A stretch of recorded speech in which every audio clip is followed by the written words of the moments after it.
This is the Speaking Llama Survivor podcast featuring Kaleb and Alex. And today we are so excited, actually kind of sad to be talking to the latest castaway voted out of Heroes versus Villains. We've got Benjamin Law on the podcast. Benjamin, how are you doing today?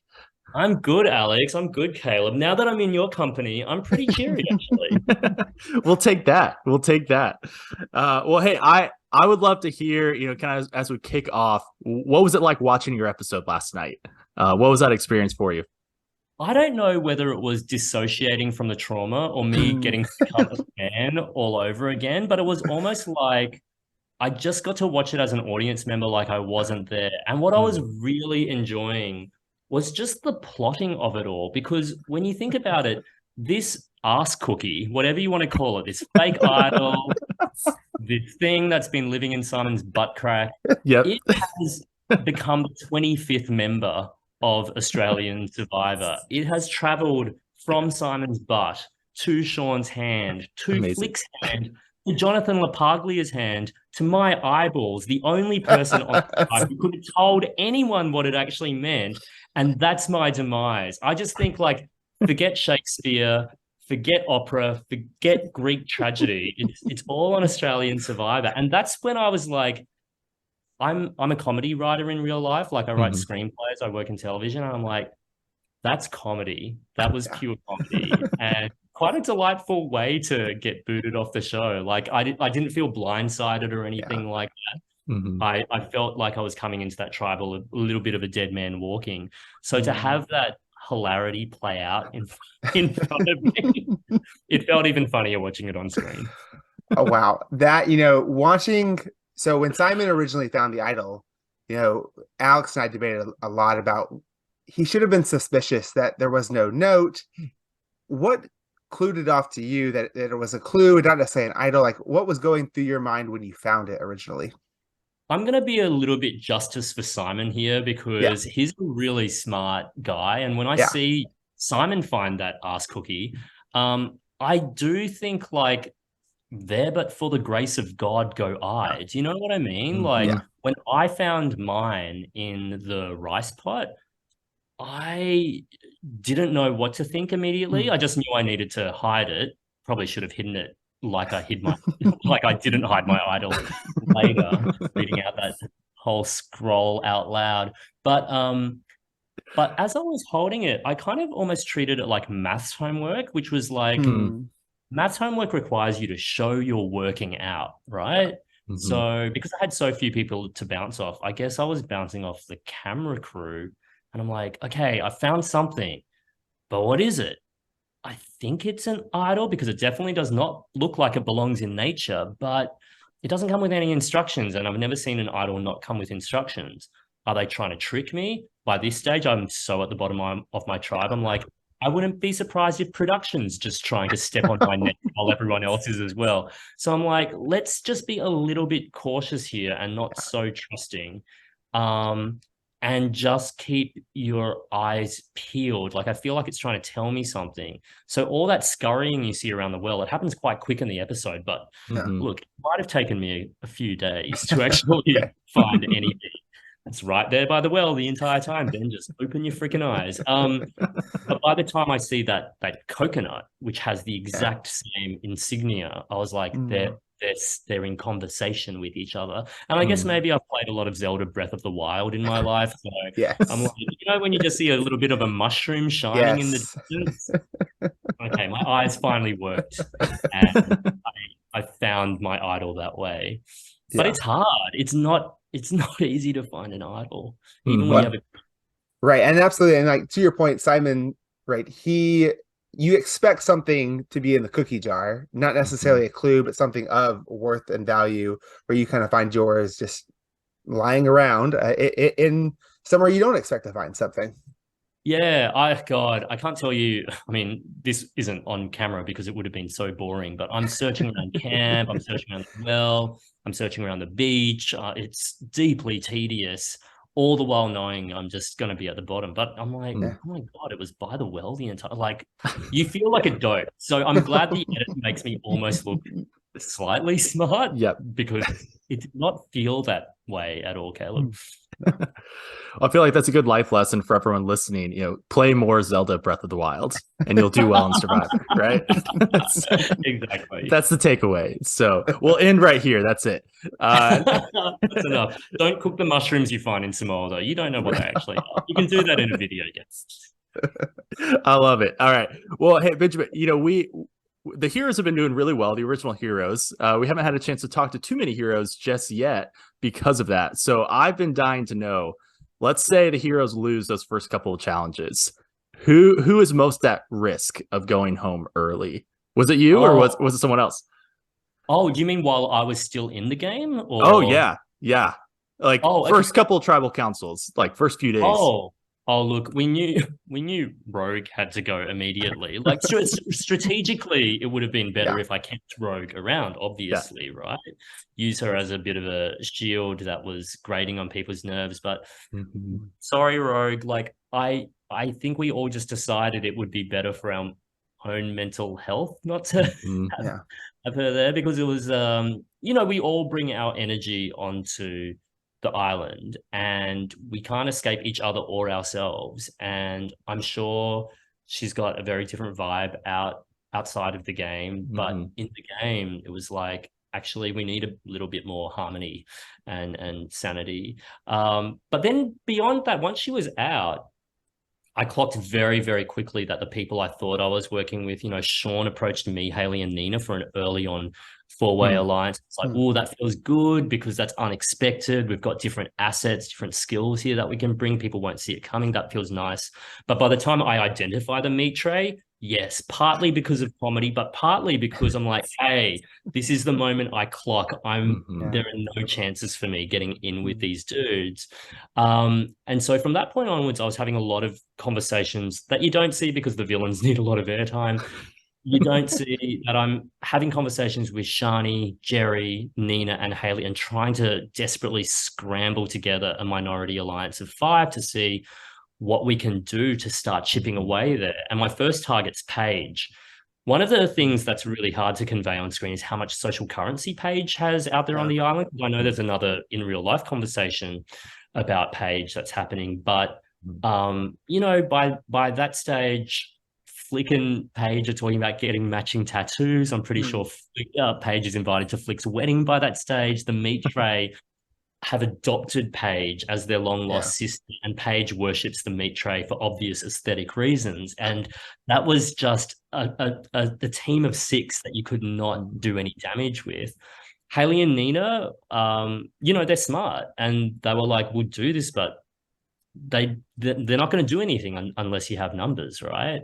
And Shani and Jerry were a little bit more, I don't know, a little bit more slippery in how they played the game, which is to say they were playing the game. So, much as I threw Shani under the bus and give the impression that this poor innocent victim was just thrown into oncoming traffic, yes, to an extent.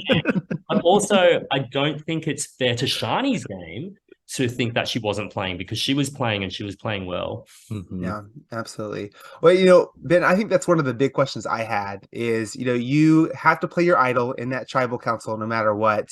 And you seemingly, right, we don't see everything. So maybe the vote was already going to be on Sharni, but you go after Sharni. Why in particular did you target Sharni, and why not just leave Jerry to kind of, be booted off instead?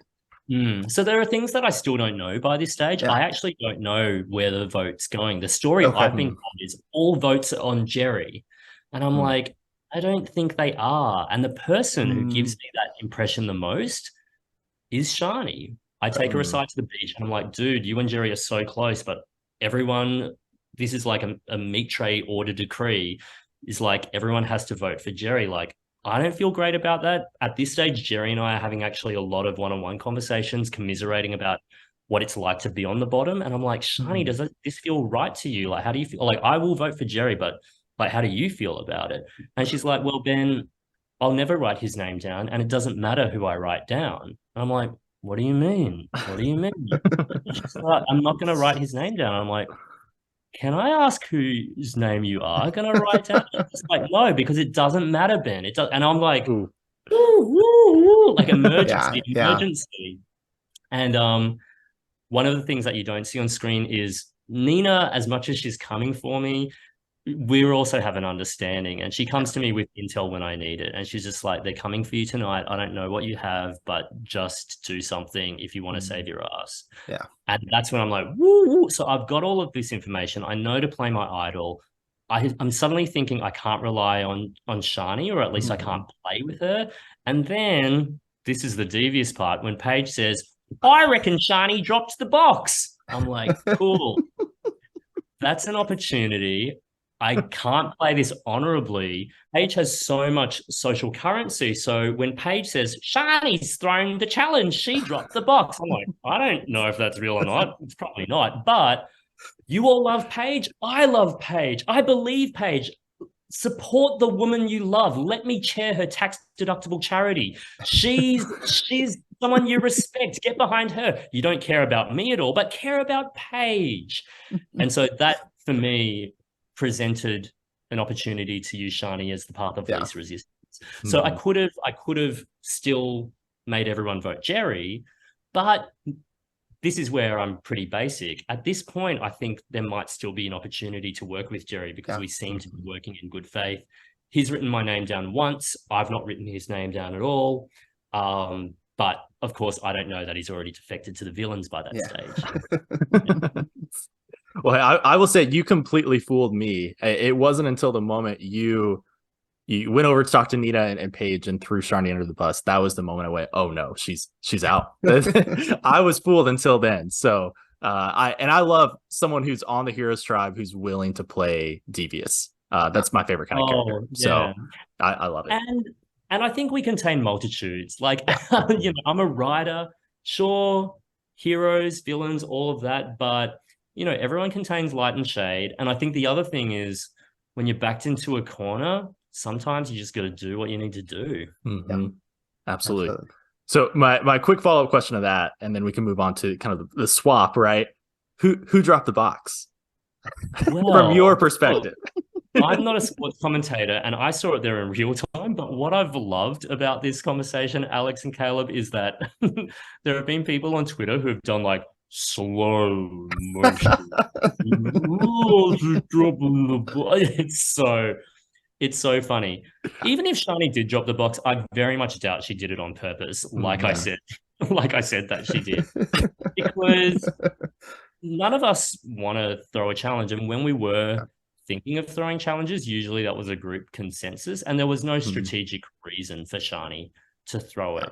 I mean, it would have been interesting to see that episode and for me to discover that she was conspiring with the meat tray to get me out, and they decided to throw the challenge because of that. But I don't think that's what's happened. Yeah. Well, Alex kind of mentioned too, right? The swap, I think, is another big moment for you in the game. And I'm sure you've been asked already, but I'm sitting there thinking, okay, Ben, I love his game so far. Here's his chance. Flip over to George and, flip, bitch, flip. What are you doing? What? Now, anytime I don't understand what is going on, I have to ask, okay, something else is going on that I just can't see, right? So what was going through your mind at that swap? Caleb, that makes you smart, because when we go to swap, there are several things going on. Yeah. One, I look over at this new tribe, and it's like, when Teenage Mutant Ninja Turtles, the villain gets even more mutated and they've even grown, and it's like, oh, now the meat tray has tumors on it as well. Like, it's just horrific. I kept looking over at their tribe, asking, why do they have more people on their tribe? They didn't have more people. They just had more flesh. So that put me on the back foot, but I was really glad that I was with George, because I remember his OG season. I think he's a really interesting character. Suddenly you've got like two gay boys on the same tribe, and I'm like, oh, this is going to be fun to work together. When we get back to camp, and this is something that's not conveyed on screen, one of the first things that George says to me is, you've written some nasty things about me on Twitter, Benjamin. I'm like, oh my God, is that, like, first of all, I tweet way too much, and I'm like, is that true? I don't think it's true, but I don't remember. Oh my God, I'm gaslighting myself. Is he gaslighting me? And so I do a big apology to her for a tweet that I'm not quite sure what I wrote. And I'm like, oh, George, I'm sure I've stepped across the line on Twitter before, and if that happened with you, I apologize for any hurt. I really hope we can do a fresh start. but like single beads of sweat just dropping down my face. And he's like, yes, Ben, I think we can work together. Like, let's just put it behind us. And I'm like, okay, but I feel really bad. And I just want to let you know, like, I really admire your gameplay, dude. But from that point onwards, and it's funny because George and I have hung out. He said, oh, you must have deleted it. And I'm like, dude, no, that's what gets me into trouble. I don't delete my tweets, and I've gone through my history. There's nothing there. What do you think the tweet was? And he's like, oh, I don't quite remember. And that's when we just both burst into laughter because we could have been good. I was rooting for you. But I think that kind of put us off on the wrong foot. That's one factor. Another factor is just maths and odds, because when you look at the gameplay at that stage, heroes across both tribes still have numbers. Mm-hmm. And if I went after Paige, like I actually kind of wanted to by that stage, I knew there would be immediate retribution as soon as I played with those other heroes again, because she was so beloved by everyone. The meat tray all going after me, that doesn't feel good. And I figured, well, it's a bit of a coin toss. If we go after George and we get him out, great. If he has an idol, then I'm screwed. But let's see if I can do even more of an apology tour, because I'm already on one anyway. Why don't we just extend it? Yeah. Amazing. Well, one question we always like to ask is, is there something that happened out there that maybe we didn't get to see that was fun or funny or memorable that you would want to share? I'm sure there are many, but maybe one. The immediate thing that comes to mind involves a story about a sexual encounter and a spa bath that I cannot tell you. It's so graphic that it has been stained on all of our memories. But the PG things that I can tell you, some of my favorite memories are just crabs running over our face at night. It's like a scene from Sigourney Weaver and Alien. It was just total nightmare territory. I don't think the show conveys how intensely wet Samoa was, to the point where we had rain for like the first week nonstop. And when the sun came out for the first time, we were like, oh, Samoa's actually beautiful. Let's actually go out for a swim. But we'd been wearing wet clothes for almost a week with no reprieve. And I remember just looking down at my foot and saying, guys, there's a hole in my foot. And they're like, what? And I'm like, look, there's a whole knuckle and a half of foot flesh was just unceremoniously missing from my foot. And that's like the realness of Survivor. Like, I know one of the contestants, I don't think I'm betraying confidence if I say it, Sarah, she told me later, she's like, I just thought that after the cameras would stop rolling, they don't stop rolling. I just thought after the cameras stopped rolling that they'd give us pillows and blankets, because my parents said, oh, Sarah, they're going to treat you rough out there, but they're not monsters. They're monsters. Oh, gosh. So then I have one more question for you. We got to see some of the fun elements of your game. You kind of mentioned to it earlier. Who are you closest with out there? Who is your best friend, maybe personally, and also your best friend strategically? Both of them were Haley, and personally, we get along really well. We operate in similar circles. We have an academic, exactly the same novel coming into shooting the show, which is uncanny and spooky. So we had like a very good wavelength going on. But of course, she was working from the bottom as well. So we couldn't really play too strategically together. But one of the things she did do for me out there was kind of like mentor me in the way that I guess Sandra and Rob in that season were mentoring people from their island caves or whatever. So Haley was kind of my Yoda out there, and we've remained quite close. Nina and I are quite close. I mean, she tried to murder me, but that's just the game. But Nina and I are pretty tight. And weirdly, one of the people I DM almost every day is Mimi. We never even got to play with each other on the tribe at all. But after the show, we connected. She'd moved to London, so we never even got to see each other at all. But nearly every day since the show's been on air, we message each other just to check in, which is really nice. Yeah, that's great. Yeah, I love that. We talked to Mimi, after her exit, and she was fantastic. So I love that. That's great.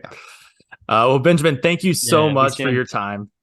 We really appreciate it. It's so fun to watch you play, so fun to root for you. Sad to see you go, but here's to hoping you are back for a future season. You never know. Thanks so much. Yeah, let's not cry that it's over. Let's smile that it happened and that we carry the memory and traumas with us.